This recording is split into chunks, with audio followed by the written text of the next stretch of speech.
thanks a lot for coming out. Appreciate that. You guys are lucky you get to live in Sackville. I'm having a great time. It's a wonderful city, town, whatever you call it, place to live. And I'm really enjoying installing this show as well. And the way Jemmy explained it is true. There's this little traveling show that I've been doing called To Be Sorted, which is about, I'm kind of like most artists, we're collectors, right? And so I've been collecting stuff forever. And the show is based around these three vitrines of stuff I've collected, from like things I found on the street to out of print artist material to like magic tricks to like samples sent to me by factories and stuff like that. And it's a very cool like arrangement of stuff. And then to augment that, we're showing we're installing 3 other works. A sign that changes every day called the 5-word phrase calendar, a huge piece which you have to come see in the big wall. It's a self-portrait as a wall text piece. And this new piece that's never been shown before called The Last Thing I Did in My 44th Year, which is a project I sort of set for myself to do a drawing every night just before going to bed. And the rule was if I was home and I remembered, you'd do this drawing. And it had to end at midnight. It could start as early as I want. It just had to end at midnight. And I'm not a drawer, as you'll see when you see the show. But I actually got kind of good at it after a while. Got into it. And in 365 days, I made 88 drawings. And that piece has never been shown. So you'll see that work, which has never been shown. The wall text piece, which changes every time that I show it. And then this 5-word phrase calendar, which actually I have a gallery in Australia, and that piece was only been shown in Australia, and we got it shipped here from Australia. So you're sort of seeing a piece that hasn't been shown. But one of the other things that I love doing is I think I'm kind of known for it now after 20 years or so, is my invitations and multiples. I really like making invites as much as I like having the show. And we made really one of my very favorite invites. So I hope you guys get a chance to see it. They're at the front there when you walk out. But it's this, it's 2 parts. It's a little envelope that it's 9 bits of information, and then this big, beautiful poster, letterpress printed poster that folds out, and each of the bits of information is on there, and they're perforated so you can actually like tear it apart. Anyways, I don't know why I showed you that, but I'm very proud of that. That's like really one of my favorite things, so grab one. So let's just start on with the show. Oh, okay. Wait. Is that not right? That's okay, we got it. There we go. So I'm going to start 20 years ago, 1987. Please tell me there isn't someone in this room that was born in 1987. Oh, I hate you. Okay, it's inevitable, isn't it? Okay, so I guess I'm not allowed to wander. This is a work that I made for a corner of a room. And it was made for the context of a group show. This collective of artists, we called ourselves Homogeneous. And it was on the 20th anniversary of Stonewall, which was this sort of fairly important event in like gay history. And we're these sort of young gay artists, and we used this anniversary to create this collective and do this show. And so I picked this corner of a room and made this work called My Fears. And the reason I'm showing it is that I sort of realized, like you guys, most of you are students. I'm going to pretend that most of the people that are here are students. And one thing I sort of realized is that you're always the same. Like the person you are now is the artist that you are now is the artist that you will be later, I find. The things that you're interested in are things that will continue to preoccupy you with all your life. Every so often I'll make something new, and I'm so excited that I've discovered something, and then like someone will say like, well, didn't you do something like that like 20 years ago or whatever? And it's very common that we keep revisiting themes, and we come back to things that occupy us without being fairly conscious of it. And so in a way, when I look back at this piece, I realize so many of the issues and themes and strategies, or whatever words you want to use, are contained within it that I've worked with for 20 years since. So at this point, I was making a work, and the piece was made for the corner of a room, and I was working with dictionary illustrations. And what it is it's half of a birthday cake. This is laser cut steel based on a dictionary illustration, and this is a mirror that reflects the other half of the birthday cake. So it completes the image. So this idea of half and double and pairing is something that comes through a lot. And I've written the word My Fears on the on the mirror because it's sort of a double fear. It's this sort of the fear of growing older and the fear of not growing older, because in 1987, being a gay guy and stuff like that, that was a pretty legitimate fear. It still is a fear, but it's much more of a fear than it is now. And instead of the illustration of the candle flame, I substituted real bulbs, light bulbs, and then went to an auctioneer and asked and recorded an auctioneer counting up. And without saying dollars or whatever he was saying, he just would like, 1, 1, give me 2, give me 2. And as he's saying that, the lights are on a light organ and they're flashing to his sound. 1, 1, give me 2, 2, 2, give me 3, 3. Do I hear 3? He's like, 26, 26, 27, 27. Do I hear 27, 28, 28? Gone at 28. And the lights go out and it's like this really dramatic kind of thing. And then it starts again and it all starts again. But this idea of like counting up and this quantity and this doubling and this use of language and the mirror and all these things sort of come, this notion of life expectancy, and you'll see all these things will just keep reappearing for the next forever. And this is an example of a work that I show students because it's a work of mine now from 1992, and it was made. It wasn't on purpose. I had made another work, which was a portrait of some friends of mine, Dave Morris, who lives up in Corner Brook. Maybe some of you know him, he's an artist. And he was married and had 3 kids, and they were my friends. And I made a portrait of the family. And I asked everyone to send me like their handwriting, and I took like my favorite version of each person's handwriting and laser cut their name in quantities equal to their age and laid it on light bulbs. And it was like this really elaborate piece. And it was fine, it was really beautiful and everything. But I was like very busy and active and lots going on. And I had some extra Irene sitting around in my studio. And one day I just stuck a nail in the wall and hung Irene from 2 parts of her name. So do you see, there's Irene, there it is. Well, there's one Irene. Irene going this way. Do you see that? I, big I, R-E-N-E. Do you see that? Yeah, okay. And then I hung, so that's from this part, and then I just took the second one and turned it that way, so it's like Irene going this way, and hung it from the second point. It's called, well, it's like a double portrait. It's called Double Irene. And I just really love that, and no longer do I show the older work, and I show this work now. And it's sometimes how I have this phrase that I like to use a lot. It says, problems are good. And of course, no one really likes problems, but actually as an artist, they're the best thing that could ever happen to you, because you're steaming along in this one direction, solving the thing as you've figured out how it's going to go, and then all of a sudden you can't get this thing, or this doesn't work, or whatever like that, and it makes you rethink it, and often you can come up with something much better. And I think this is a much more kind of poetic portrait of this particular individual than the other work, and simple, it's really simple, and I just really, really love it. And I also just like the doubleness and her handwriting and the doubling of her handwriting, creating a very idiosyncratic drawing. I think a lot of my search as an artist is a search for imagery, always trying to find how can I make imagery? What do we make? What do I make next? What's the next thing I can make? How could I make something that I haven't seen before? How can I make something that I don't have to decide, to just wholly generate from myself, that it could come out through some kind of process? And this to me is a very, very successful example of that.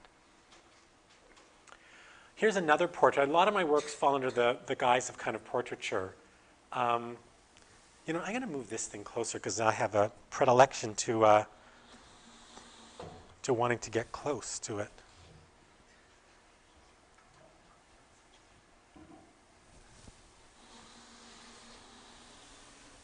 Incremental steps. That's my theme. Okay, that's a little better. So this is a portrait done in 1992, around the same time as the Double Irene, and I went into I should maybe say something right up front. I don't make any of my own work. That's part of it. So a lot of things get fabricated by different people, and so I'll have to work with a lot of fabricators. So I went into a sign shop, and I was looking for a sign painter, and I said, who works here? And they said, we have John and Robert and Peter. And I said, I'll have Robert, please. And I got Robert, and I gave Robert a piece of glass, and I said, would you sign paint in your favorite sign painting style, your name? roughly, this big. And he did, and I came back a week later, and he looked at it, I said, it's great. I said, can I have your signature? And he gave me a signature. I said, now can you blow that up roughly around the same size? And he took that away and blew it up, came back. And so he made his own sort of portrait. So it was a portrait and a kind of self-portrait. And the piece is called Two Kinds of Confidence. And that's what's etched into this little shelf that it's sitting on.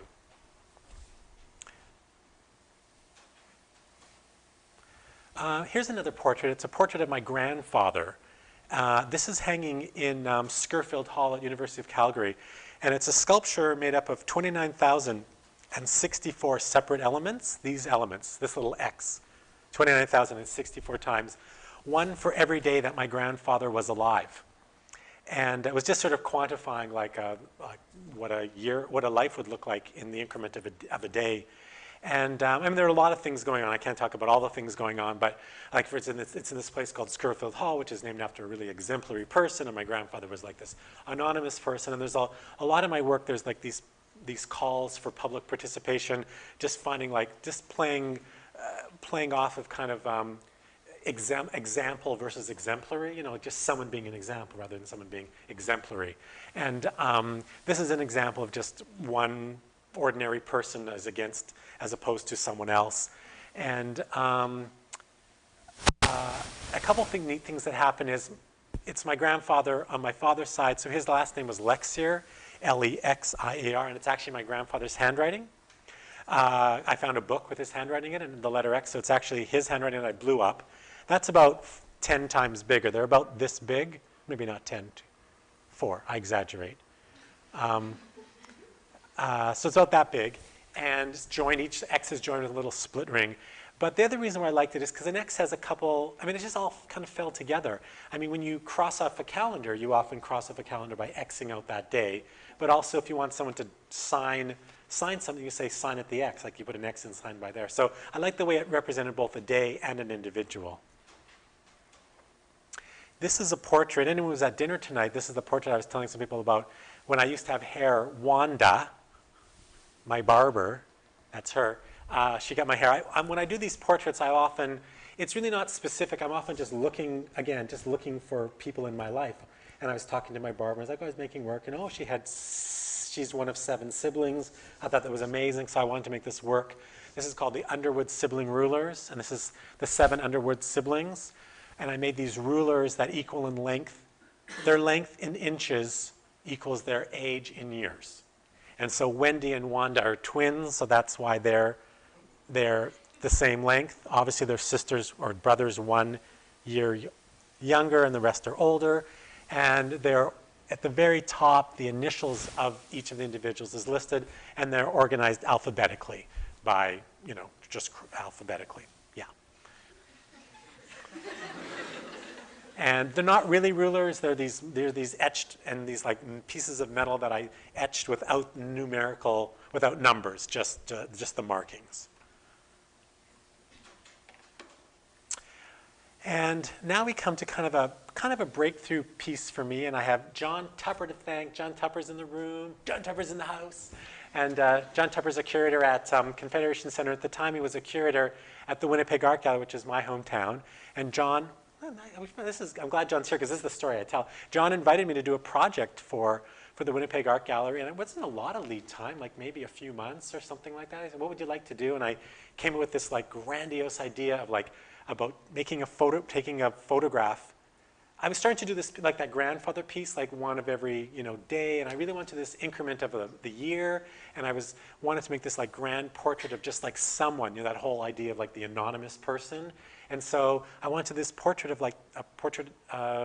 It's called a Portrait of David, and we just put an ad in the paper looking for men and boys named David, and found the first David of every age, from 1 to 75, and photographed them standing in front of the plaque. John, do you remember how it all happened? Yeah, I do. Yeah, exactly. We put an ad in the paper. We brought all these Davids together. We found the older Davids in old folks' homes and stuff like that. We hired a photographer, had a photographer. But I mean, do you remember? Like, I'm trying to think the actual like idea how that came. Like, I don't remember how that all came about. But I guess I was working on this increment stuff, and it was this idea, and you're like, yeah, let's do that. Like, it was like almost like, let's put on a play. It was like it happened really quickly, and it was like really a big, like the biggest project I probably ever did in a gallery. It was huge. I mean, I don't know if you get a sense. These are life-size photographs. It's like 8 or 9 feet tall by 3 feet wide, 75 photographs, and it's this huge sculpture that goes for like, I don't know, 120 feet or something like that through like the 2 of the biggest galleries. Like, Winnipeg Art has one of the biggest galleries in the country, and like it was 2 of this big spaces, and the first, quarter was there, and then you go through this little doorway up to like, 38 or something like that. And you turn the corner, and then there's the next group, and then you come around, and you're end at 75. Yeah, and it was like a miracle, because like all we did was like everyone was just who they were. It's this interesting play between like specific and general, Everyone was just who they were. Like David age 7 was David age 7. He wasn't representing anyone else but himself. But when you put them together, there was this, like people were crying. Like it was really powerful to watch the passage of time in front of your very eyes, just see people grow. Because there's certain generalizations you could make. Like you get taller, and then you and then you lose your hair, and then you whatever, and you wear suits, and then you stop wearing suits, and and like it's like I mean, those weren't the kind of generalizations, but you know what I mean. It was actually pretty powerful thing, and that was then in 1993. In December '93, took the photographs, and in January of '94 we showed the piece, and in about the spring of 2003, this was really an important piece for me. It just like got a lot of attention, and it was like this big gesture, and really got me thinking about this increment and passage of time and life expectancy. It just really got me going in a really great direction. It was a very important piece for me, and so it's always on my mind. And in the spring of 2003, I started thinking, God, wouldn't it be great to go back and photograph those guys again 10 years later? So we did. We went back to, it was really more difficult this time because I didn't have like a champion like John who was like doing the project for me. I went back to the Winnipeg Art Gallery, but they were going through turmoil, and they couldn't really help me. But to make a long story short, the Winnipeg Free Press, which was the local newspaper, got behind it and started writing articles that I was looking for the Davids. And I thought, okay, let's do this one step at a time. We found as many of the Davids as we could, and collected that. And then I went to Plug-In, which is the artist-run center in Winnipeg, and they agreed to let us use their facility to photograph the Davids, because I wanted to photograph them 10 years to the weekend. It couldn't be the exact day, because by that point the day was like a midweek, and to get this many people in one room to be photographed by the same photographer had to be a weekend. So it's 10 years to the weekend. One weekend in December, they all came in and got photographed. This time digitally, but also by the same photographer, Sheila Spence. And then a year or two later, we did this project called David Then and Now, which is, so this plaque says a portrait of David age 33, and this plaque says a portrait of David now age 43. And of the 75 Davids, 48 came back to be photographed. 6 passed away. About 9 we lost track of, totally lost track, and there's maybe another dozen that we found, but were unable to attend. Either they were in old folks' homes, or they had moved away to another city or something like that. And so we did this bus shelter portrait project. That's a pretty extreme one, right? That's like 4 and 14. Oh, and this guy's really great too. But that's a really dirty slide. He got really zen. He got really. He found something. That's for sure. He found something. So now I backtrack to the portrait of David. So the portrait of David got me started on all this sort of study of increments. So, I mean, I'm just showing you tiny little, bits and pieces here and there. I've done tons of work in between all these things, but. So you saw the portrait of my grandfather, which is the increments of the day.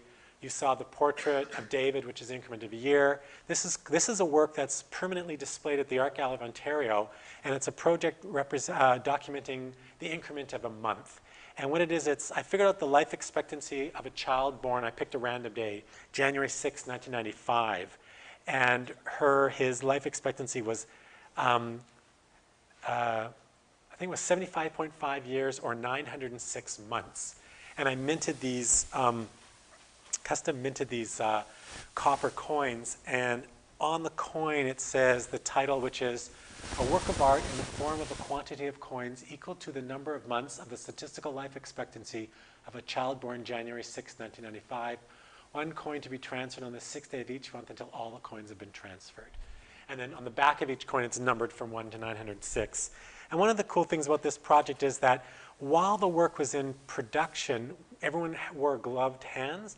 So the first time the coin is touched is when a member of the public is invited to grab the coin and move it into the box. And so it'll be, again, it's a sort of generic person that we're aging, but each person who touches the coin will leave their own little personal mark on the coin. And over time, as they oxidize, there'll be a record of about 906 people as well. So there'll be this singular and collective portrait at the same time. And I'm so excited about having a work that just totally outlives me and lives on. And when I made this work, I had this vision for this piece that it would be in a public collection, a permanent collection. They'd build a little vitrine for it, and like people would come and take it. And of course, we all dream, and so many of my dreams for things do not come true. But this one did. This one actually did. A curator at the Art Gallery of Ontario bought into the dream and bought the work.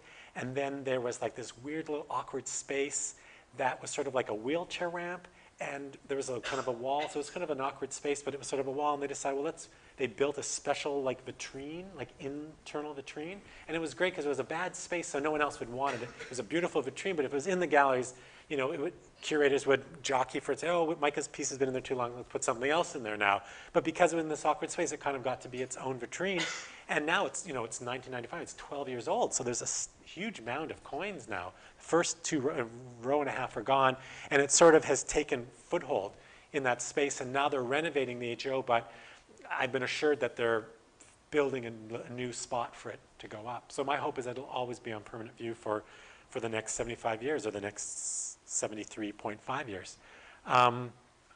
But we know how museums go, and it might eventually, someone might not like it or goes out of vogue and it might get in some vault somewhere. But people still transfer it every day. And if you're in Toronto and you're there on the 6th day of the month, you could call up the gallery. It's open to the public, and be asked to be the person to transfer the coin.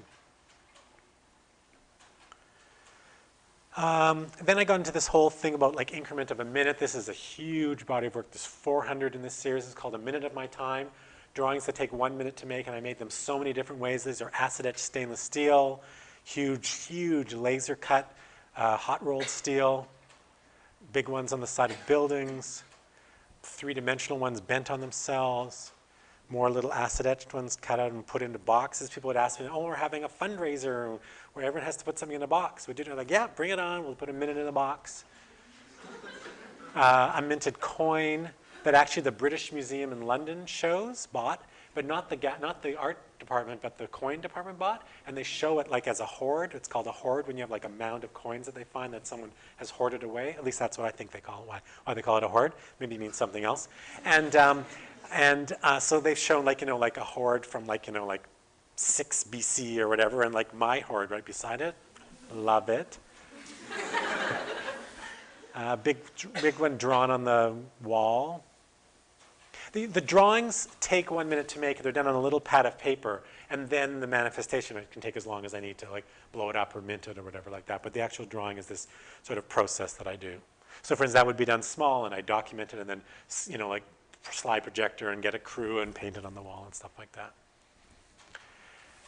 That was the increment of a minute. This is the increment of an hour called Gallery Hours. It's a project I do in a gallery. I don't know why we didn't do this here. This would have been a great one here. Anyways, it's called Gallery Hours, and I make a chart for the duration of the exhibition, and then I make a little bag, and each bag is stamped with the date and the minute, like the hour that it's supposed to be, and there's a coin, a special coin that I made, a minted coin that says Gallery Hours, and if you come to the gallery, you see these charts which start empty, and a piggy bank that starts empty, and a smudge that's always there, and a sign that says, please ask gallery attendant for this hour's coin. And if you're the first to ask for the gallery's coin, they bring you over to the piece, they slide this chart up, they give you a pen, you sign your initials, and you're given your coin. If no one shows up for that coin, the gallery attendant crosses off that hour, rips open the package, puts the coin in the piggy bank. So that at the conclusion of the exhibition, I have completely filled charts, and for every X, there's a coin in the piggy bank.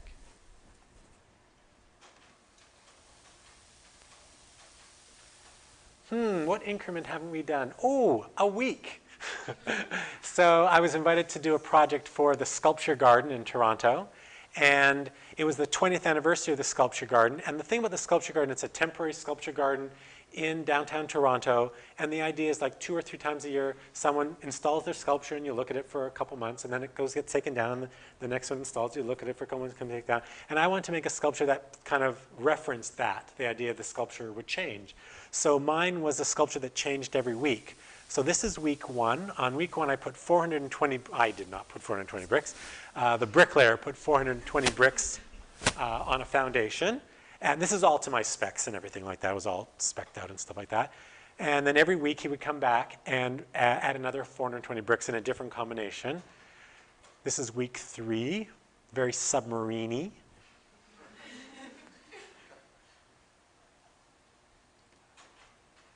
It's week 5. So it's kind of growing while the trees are falling, you know, the whole passage of time thing. Week 10. And then week 15 is it's a complete rectangle. So now backtrack a little bit, because like there's a lot, like the increment stuff sort of grew, and now the David then and now is the increment of a decade. So that sort of completes the whole cycle, I think. Day, month, week, year, minute, decade.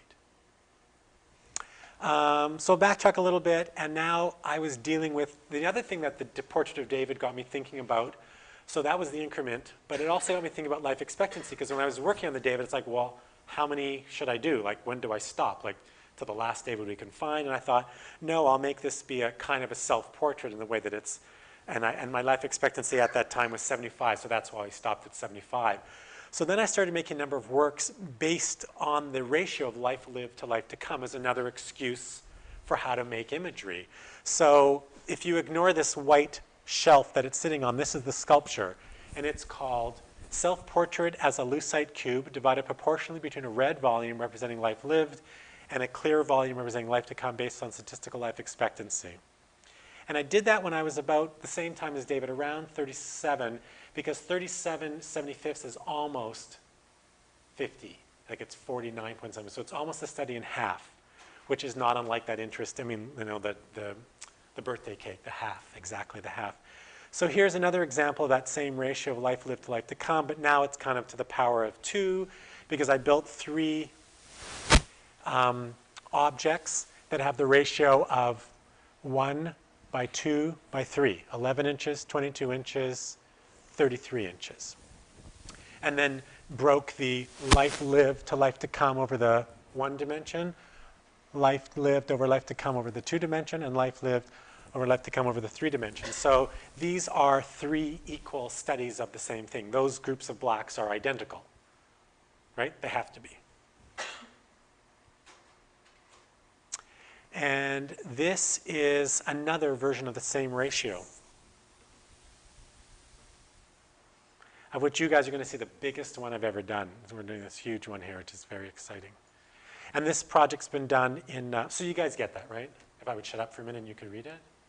How did you figure that out? Computer.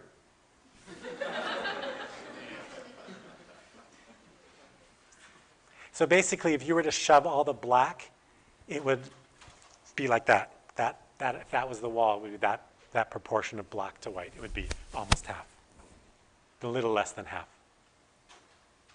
And I've done this piece numerous times. When I show it, because it's a self-portrait, it's fixed at that ratio, 37/75. So when you see the piece, you're going to see the 37/75.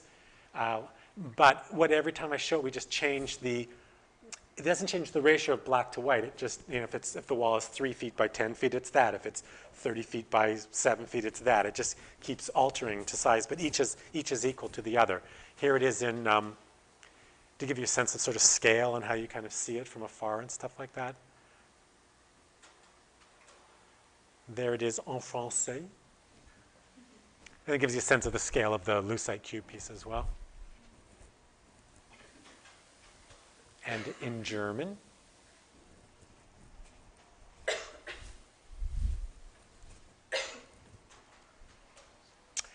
So then I thought, well, that's a bit of a crutch, life lived, life to come. Like, who knows what your life to come is? So I severed the life to come and I just made works with life lived. Just took that number of how old I was at the time and made works about that. So from 37 to 42, every year I would make a couple pieces about my age. This is a piece called 37 equal pile, 2 equal piles of 37. So again, it's this double piece. So it's 37 unequal sized things and 37 equal sized things. And of course, the two groups also equal each other as well. And there's like really beautiful, like they're beautifully made. I mean, I always work with like the best people I can find. There's like a really good woodworker that I worked with on a number of projects. And so each is numbered. So like on the one, so actually they're different if you look at them a certain way, but if you look at them another way, like just at the profile from the side, it's identical, except this is numbered just like from 1 to 37 just chronologically. And this is, the number system relates to the length of the post. So number 1 is here, and number 2 is there, number 3 is there, and 4, because I was making this decorative kind of pattern of laying them out. So the number relates to the length of the stick. So this equal difference thing keeps cropping up. When I was 38, I made a piece called 38 cubic inches. And again, I'm starting to break down the system. So like, it's 38 cubic inches, but these are 1-inch cubes, these are 2-inch cubes, and those are 4 cubic inch cubes. And I was 38, I also did 38, no, I guess this is 39. Who's ever a good quick counter can figure it. It's either 38 or 39 wood balls.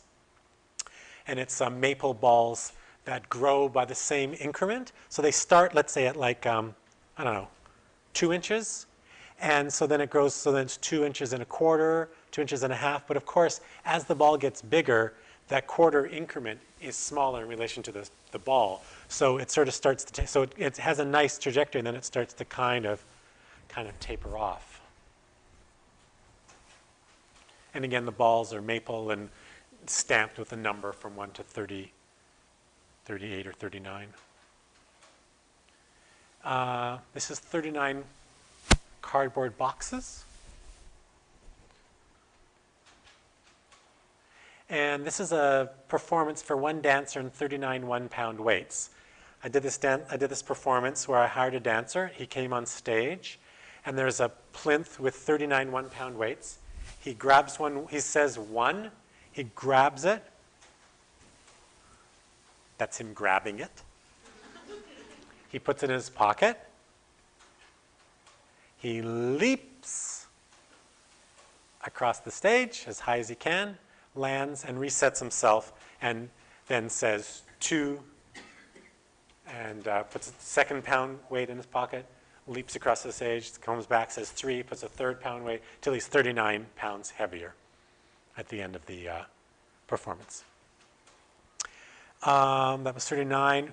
When I was 40, I did this piece. I thought, oh, I couldn't do a piece when I'm 40. That's too cliche. But I happened to be in Australia at the time, and they have a slightly different system of coin. They got rid of the penny and the 2 penny. They had a penny and a 2 penny. They got rid of it. So they have 5-cent coins, 10-cent coins, 20-cent coins, and 25-cent coins. So I did all the possible combinations of their coins that added up to 40. So it was, I think there were 9 or something. There was so two 10s added up to 40. A 25, a 10, and a 5 add up to 40. You know, 8 5s add up to 40, you know, that, whatever, all the different possible combinations add up to 40.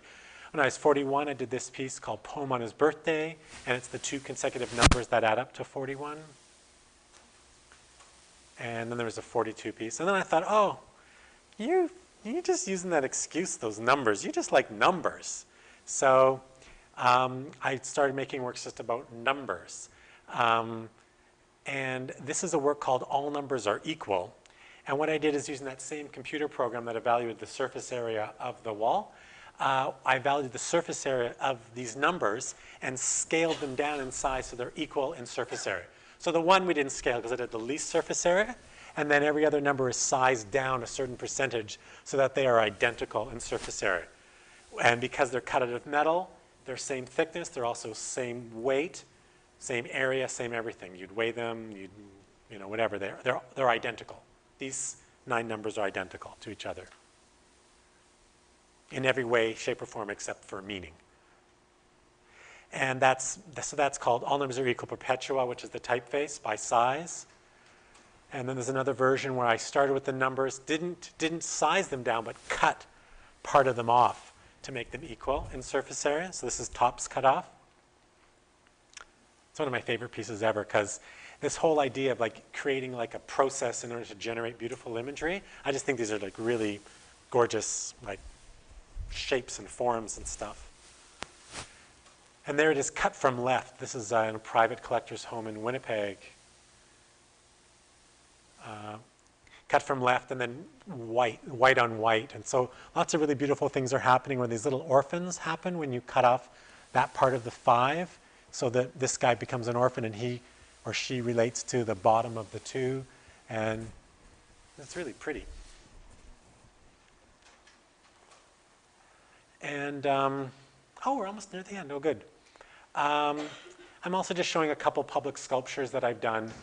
This is for a big convention center, and I've sort of ran this contest where anyone can enter their name in this contest. And I picked the first 1,000 non-repeating names and laser cut them out of steel, really huge, and then hung them from this space, and it lasts for like 800 feet. It's an 800-foot long concourse with 1,000 stainless steel names.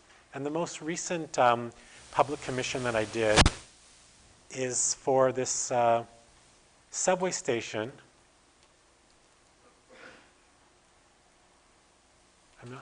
Are we fighting each other here? Or can you do that, Jim? Thank you. Good, close enough. It's the intersection of Shepherd and Leslie, 2 streets in Toronto. And what I did is I worked with this team of people that I hired for a summer, and we made these ballots. They were small ballots. I got to get better slides, don't I? Look at a little scratch. Like they were small ballots, and it was like these blue lines, and I had thousands and thousands of people write in their own handwriting the word Shepherd and the word Leslie, and then I selected like, I don't know, 4,000 or 5,000 of them, and we blew them up and silk screened them with glaze onto tiles and baked them in a quantity like of 3 or something like that. And so there's 17,000 tiles in this subway station. And so from afar, it kind of looks like wallpaper, you know, but as you get closer, the sort of individuality of each of the individual handwritings kind of form, and you see this sort of, so it's this sort of forms this kind of collective portrait of the people that kind of made the work. And I just love the way it kind of integrates just with the architecture and just flows behind and around everything. I think that's it. Hand puppets. See? Under an hour, I promised, under an hour. My theory is if you hate the work, it's like your leaves, oh, it's only an hour. And if you like the work, well then it's like, oh, it's good, it's an hour. Any questions?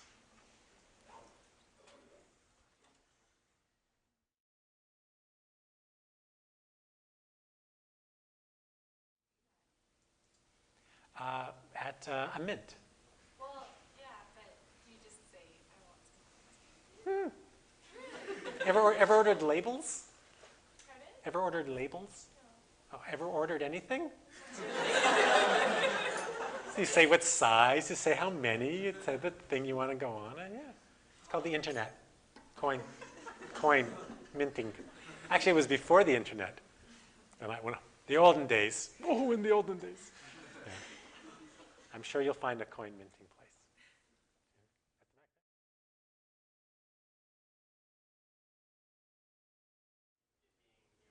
I didn't know we had a mint in Winnipeg. Oh, it's so cool. Next time I go, I'll check it out. No, I just like quantity. Obviously, I like quantity, and coins are like the perfect. Like when you see in the show that of the stuff I've collected, there's tons of coins in there. I'm a bit of a coin collector, but like a weird token collector. And I just did the perfect sculpture because they're made of metal. It's gonna last, and like it's a multiple, so it's not so precious. And it's like a circle, and there's two sides. You know, the pair thing. It's the ideal art form.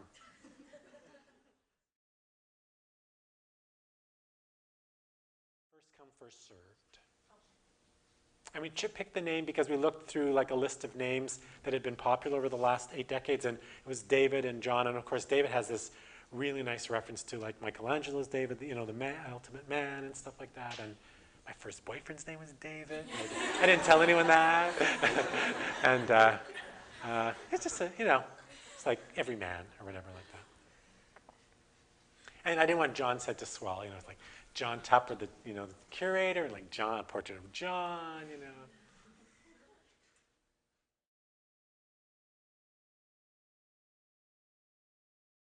Oh, he was handsome.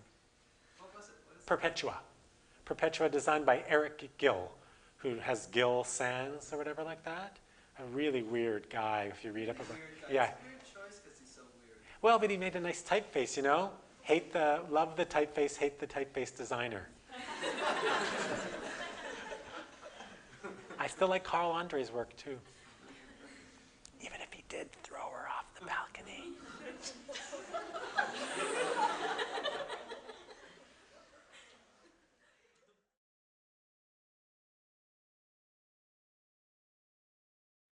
I love those guys. It's wherever you go to school. I mean, I love like those guys. How do you not? Yeah. Yeah, just stacks of things, and you can walk on them. Like, yeah, everyone's like all excited about Felix Gonzalez Torres, but it's like, hey, there's there's the original Felix Gonzalez. Yeah, I love those guys. Yeah, yeah, yeah. So like a lot of stuff with metal and really, just not found, but like standard measures of increments of things and stacked and whatever like that. Yeah, like Lawrence Weiner and Donald Judd and Kossuth and all those guys. But what I haven't shown you is that I've changed. But it's my new motto: stop counting. It's hard, but no, my work has changed in the way that, that Portrait of Dave was this big sort of turning point, and I got very, very structured and stuff. One thing I sort of realized is when you make something really exact like that, you get one thing wrong or you get a scratch in the thing, it's like, looks really lousy. And it seems to be, and it gets destroyed for me, and it's hard to go with the flow and stuff like that. So I realized there had to be a way to still be interested in these subjects, but not be so like anal about it, not be so, like fixated on the perfectness of stuff. And so I'm not showing any of that work, but I've been working on that for the last couple of years. The show that we're showing here is a bit of a catch-up. Not a catch-up, but I mean, it's like, I'm not denying this work, but it's like I'm not moved on, but it's evolved since the work that you're going to see here. There's a lot of stuff with my own handwriting. I actually started concentrating on things that embarrassed me. Like I'm really embarrassed on my handwriting, so I started just using my own handwriting, laser cutting my own handwriting, and I thought some of my thoughts and stuff like that. There's a whole series called Revelations, which are really embarrassing, like little like revelations that I've had about life and stuff, and like I write them with one hand and then cross them out with the other, but you can sort of read them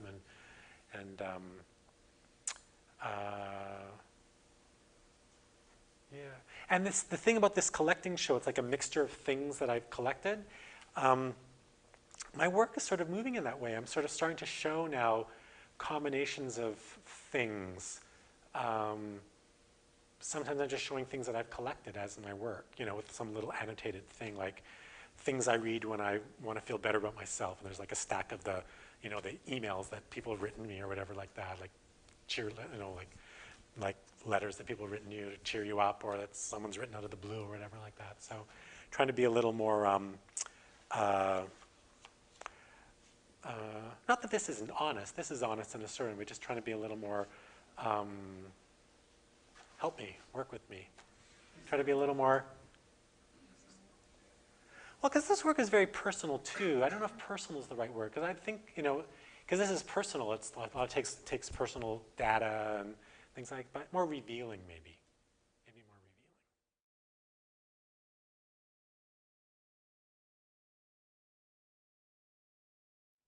revealing. You get the Big Mac. That's my favorite question yet at a talk. That's good. Well, I love working. You could not give me enough shows. Like, if you tell me, like, I've got a million ideas. I'm one of those really lucky people. I could have 10 shows a year. I could have a show a month. And in fact, I have 3 shows this month. And I'm like humming and I love it. It really makes a big difference for me to be working. It's kind of like I can belabor something too much, but if I haven't got, it's just like, give me the next thing. So like all of those. But no, I love galleries. I love being inspired by a beautiful gallery. I'm really glad that Jemmy wants to do the Waltex piece in the big room, because you're going to see it's this huge room with one like major piece, and I'm very excited about that. But I didn't show you a lot of outdoor things that I do. I love windows. I love doing projects on windows. I love this sort of indoor-outdoor space where you can kind of control it, but yet it's still there for the public. Like right now in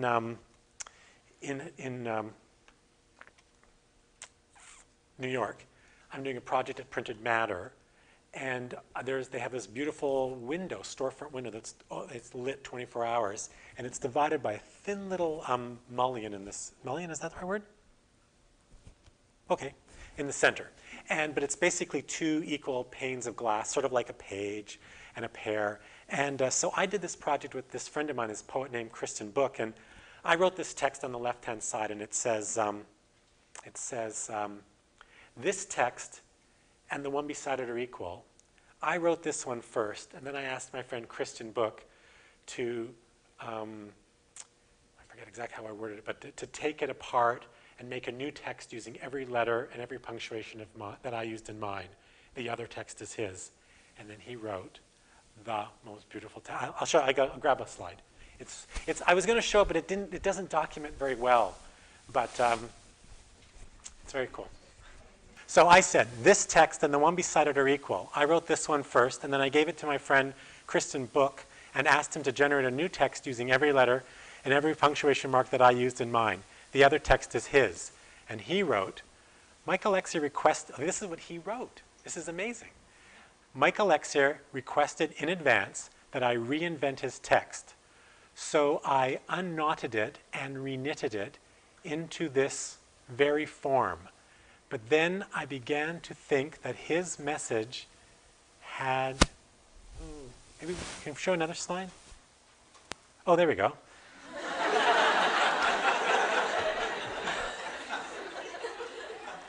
Actually, you can read that really well, can't you? Began to think that his message had already resown a touted art of genuine poetry. His eerie text was mine. And the context for this piece, so I mean, he's just brilliant, and that's such a great thing, and I love sort of collaborating and facilitating and sort of setting things in motion, not unlike any of the systems that I set up, even though he really made the piece amazing. But this is the context for the work, which is, it's at Printed Matter, and they put their sign over the old sign of the store that was there, so that's one pair of texts. And then this is a standard sign that's always there. It's a Joseph Kossuth quoting Michel Foucault. There's MF, he quotes Michel Foucault. And then there's my sign with him kind of him quoting me or whatever, this sort of double authorship, sort of dueling authorship thing. So that's what I bring to it, is this context and this that text by itself is great, but the context as well is the other sort of part of the work too. This is, talk about computers, this is completely bogus, right? This is the computer generated rendering that we did before making the work, just to see if it would work and get the size and stuff like that. Whereas,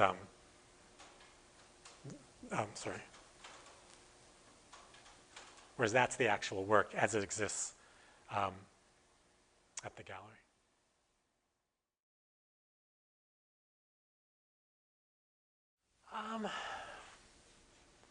Sure, but no, I mean, yes and no. I'm learning to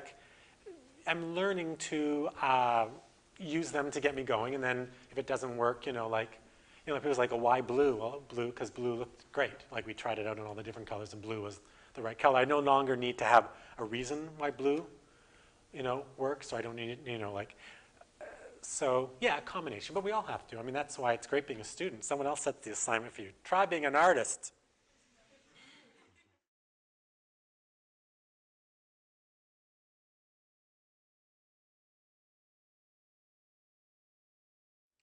Well, I think the thing last thing is about when to end the work. It's just, I mean, you just go on forever. I mean, and it's not even parameters. Sometimes it's just structures like, oh, this is an idea that could fit in one of these letterpress prints that I do in the envelope. And this would be something that'd be great in a minted coin, or like I get the ideas and then it's like, well, what form will it take? And so I've created a series of structures kind of for myself and think like, oh, that'll slot in there kind of well. But one thing you got to make sure is like, don't just, it's got not to be like by rote. It's like, oh, you know, that's why I love problems are good. I love like, oh, my letterpress printer went out of business. Now I got to think of some other way to make these things, and I find another process that's better or whatever like that. So trying to stay, you know, fluid and move around and yeah.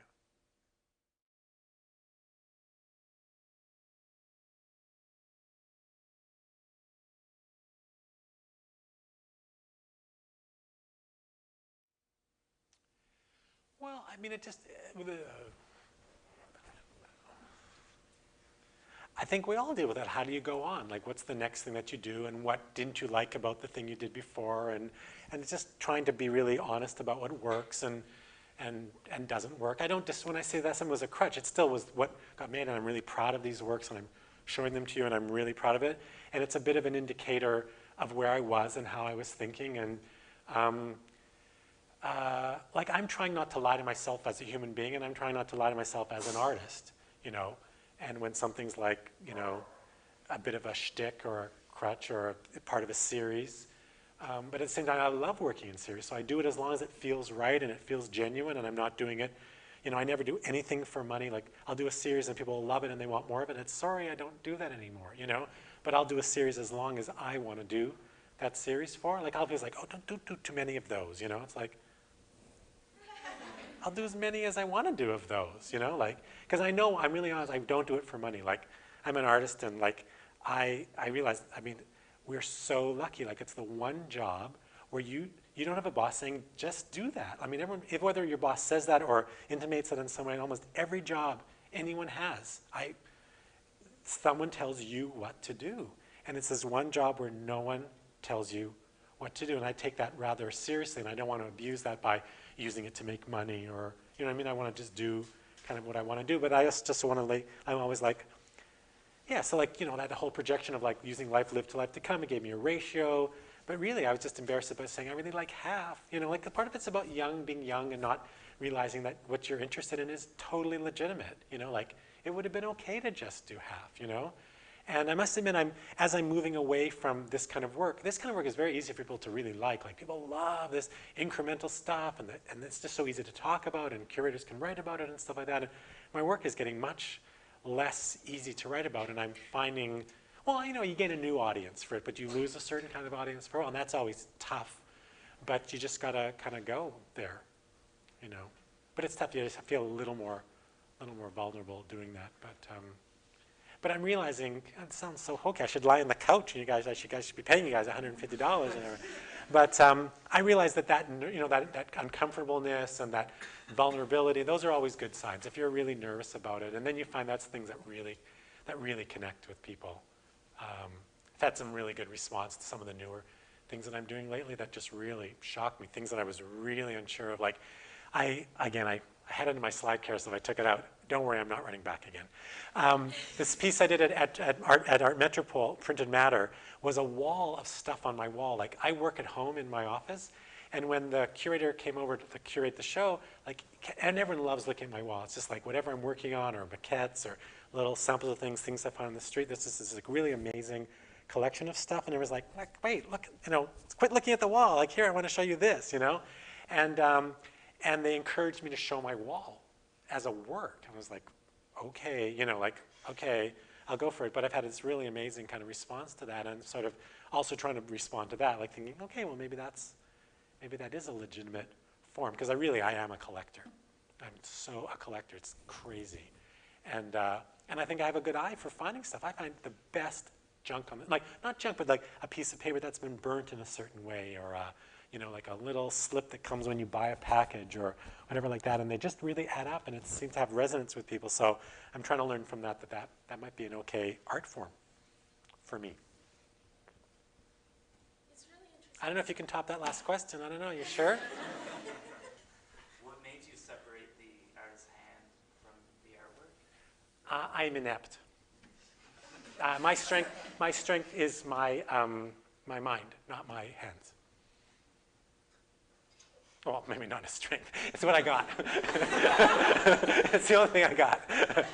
It's what I'm comfortable with. I like the way I think, and I like the way that I like to bring things into the world, and it just seemed natural. And I wouldn't say paint a painting for me. I mean, although there's something wrong with that, people do that.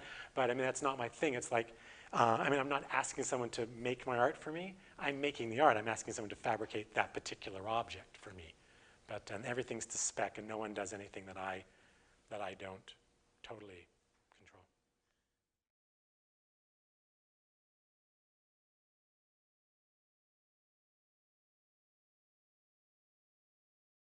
I'm going to say both. I mean, I think it is different aspects of the same person. And I also would argue that they're not that different. One is a structure, which is, it was a rule, make a drawing. You haven't seen the drawings yet, so you don't know. You know what I mean? They're not decorative drawings. They're scribbles. They're just passage of time things. It's passing time, and every so often there's one comment and stuff. And it in itself is a work of art, seeing how many times you did it. Like, it's a study in measurement, like how many, and you can see which day, because they're identify which days they are. So you can sort of see that. So it's not that dissimilar in a certain way. But one thing you have identified is something that I've identified in myself, which is a dual interest in the marks that we make with hand and the precision of geometric shapes at the same time. I'm really interested in both of those things. And I'm sort of like, I don't necessarily see them as that different. I'm just those are the two things I like. They happen to be maybe polar opposites in some sphere, but they're really not all that different. I mean, one is, because, actually a geometric shape is actually like a skill with your hand. That's sort of the two kinds of confidence was that. Like, there it was in 1992, I was interested in the double skill that one person could have, this really fine edge, really measured, competent kind of thing, and this very personal kind of gesture. They were both there in that same piece. And I've constantly gone after those two things, like back and forth.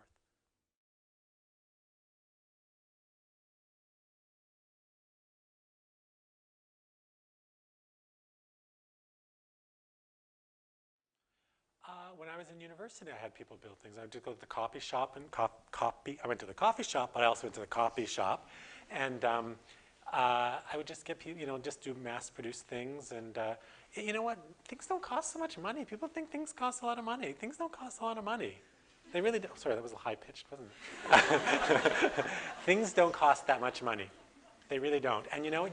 I made decisions.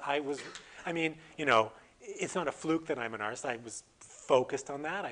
Instead of like buying a car or a house or clothes, I spent my money on making work. And then, it's hard to go back and know who I was at that moment. But as I said, I don't think we are that different. It's my priority. It's like, I make multiples all the time. Like, why did you make this? Like, because I wanted to make this thing. Like, it's, you know what I mean? It's like, you just do it. And yes, I apply for grants, and yes, a curator asks for, but rarely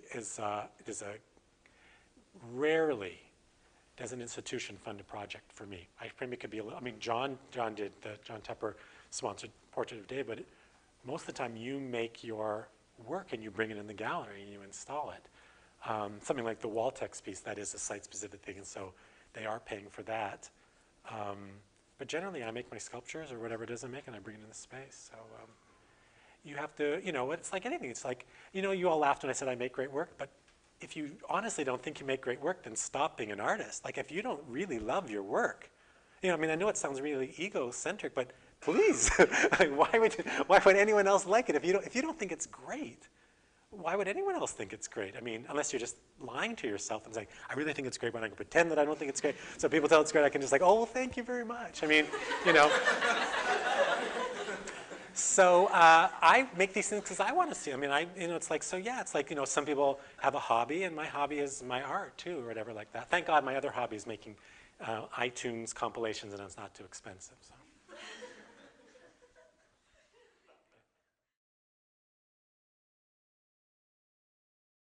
Don't ask. You know what? It's a dream. It's like, why anything? You want to aim higher. I mean, because I think I'm a great artist, and I want people to know what I do. And one way to do it is to be in a place where all the curators from around the world come. And when you get discovered there, you get in the history books. I want to be in the history books. Woo, where did that come from? No, but I mean, honestly, I think I was a great artist, and I wanted to be seen in the context of other artists. I just didn't want to be, sitting around, in Canada getting one show a year or 2 shows a year and wait around for stuff like that. I wanted to make some things happen, and I thought I could, and I thought I had the personality that could do it and the work that could do it, and it's not true. It didn't work. Do you find it's difficult being a Canadian in New York? Yeah, sure. That's part of it. Well, for me, it's just magic. I mean, it's like when I say magic, I mean it's a combination of a bunch of things. Being a Canadian isn't the greatest, but it certainly didn't hurt, certain other people. But they didn't move to New York. Like Jeff Wall is one of the biggest artists in the world, and he's from Canada. But it's his personality and his kind of work and his connections that he had and stuff. But me and my kind of work and where I showed, like I've been showing with one gallery for 16 years, which I just left, could have been part of it. Like you're judged by where you show. It's as simple as that. You're judged by who curates you. Many people are very unwilling to just look at work and love it. I mean, believe me, if that's why they do blind tests. Like we all do that every day. When you hear a band, you hear who recommended that band to you. Where did you hear that band? Like it's never just the music. You just don't. It doesn't. If someone just like you walk into a store and like all the labels were white and you'd never heard it before, and you play like Arcade Fire and I don't know, some other band or whatever like that. Like, well. There's so many things that go into making that, and you can't underestimate the role of where you go to school and who you hang out with and the kind of work that you make and where you show. It's like the whole confluence of things. Yeah, I'm being a little too honest tonight, aren't I? But yeah, we can't end on that note. It just feels like such a negative note. Yeah.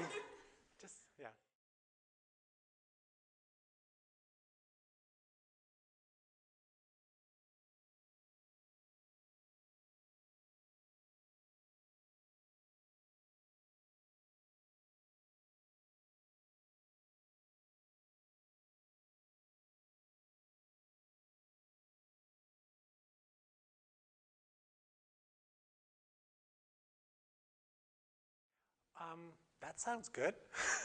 No, yeah, I followed everything you said. Yeah, no, I think that's true. And in fact, maybe by making this more personal work, I will be alienating people because it will be too personal to me. Although I think, there's that great, I'm so bad at remembering things, but like Walt Whitman in Leaves of Grass, I think at the very beginning of it, he talks about he says something I'm going to paraphrase so badly, and if we have a Walt Whitman, or what's it called, scholar, thank you. Here, please correct me. But basically he said by being honest about myself, by being true about my reality is the only way that, I forgot it. He was trying to say by being true about my reality is the only way to be kind of universal. And I think that's true. We find that a lot of artists that I respond to are people that are shockingly honest kind of about their lives and their own works, and we connect with it. So, but I also connect with Donald Judd. I mean, I think we connect with lots of different artists in lots of different ways, and I think there's what you're connecting to is some kind of authenticity about that person in relation to their practice. And maybe what some of the problem people are having is my struggle with my connection to my identification with the work. Maybe, I don't know. But this has become very kind of psychological. People respond well to my work. Like if things go well, it's just, I'm saying I'm just like in a transitional kind of moment with the work. But it's all good. It's all good. It's all really good. Everything's great. These are actually very good days. Everything's very, very good. And being an artist is the best thing you could do. And and getting success, that I can't guarantee. I can't guarantee. But I get tremendous joy from making work too. I mean, when we talk about just making work, I mean, I do get a lot of pleasure from making work and just the buzz and the adrenaline of making things and stuff. But it's just really, it's a nice extra treat when someone else gets to see it too. So I wish that on all of you, that people get to see your work too.